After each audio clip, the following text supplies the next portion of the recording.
Internet and social media are the printing press of our age. Just like the printing press when it first came about, there was a massive evolution in human consciousness. They could suddenly read, they could exchange ideas, and the knowledge and discoveries that were happening just within the first two states were now available to the third state.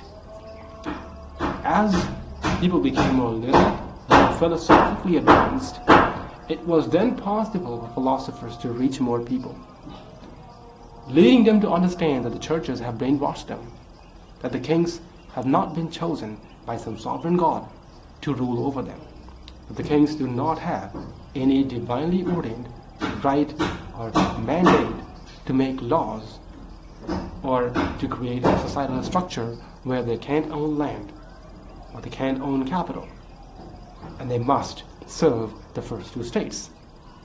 Right? It was the brainwashing at that time, and the printing press eliminated that brainwashing. So they eventually woke up to ask the question, wait a minute, I don't know if God ever elected a king. Wait a minute, I don't know if God ever chose a king to rule upon us. Wait, I don't think God ever created this class-based systems that there are two classes that get to collect all the tax money, tithe money from the third state and rule upon us, right? It was that exchange of information that the printing press enabled.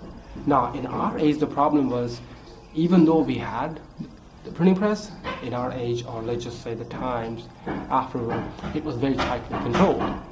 What you studied in the school, what you studied in college, all the books are available, were very tightly controlled. I live in a city where when I was growing up, we didn't even have bookstores, like real bookstores. We only had textbook stores, and textbooks are heavily regulated, right?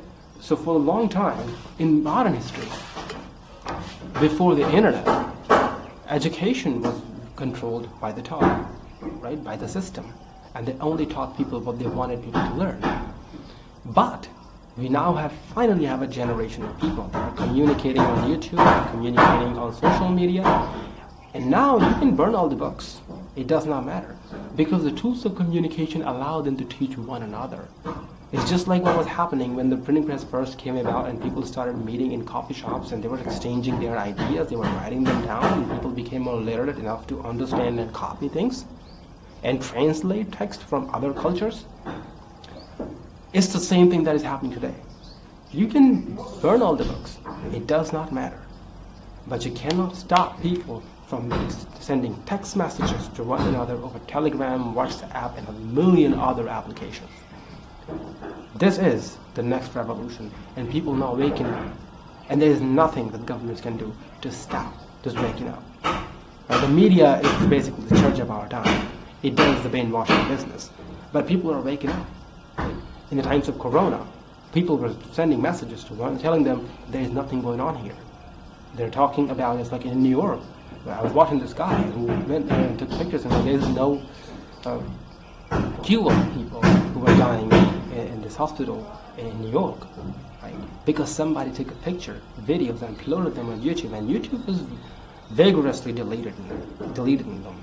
LinkedIn was deleting those videos, but they were still being passed around on Telegram, right? So that is what's happening today, and governments don't understand this. They have to, it's high time that they concede, just like monarchies in Europe conceded when people demanded constitutional limits, and they must concede once again that these are not the same people that they brainwashed using schools and colleges and media. We have a generation of people who have almost never watched media. They almost never watch TV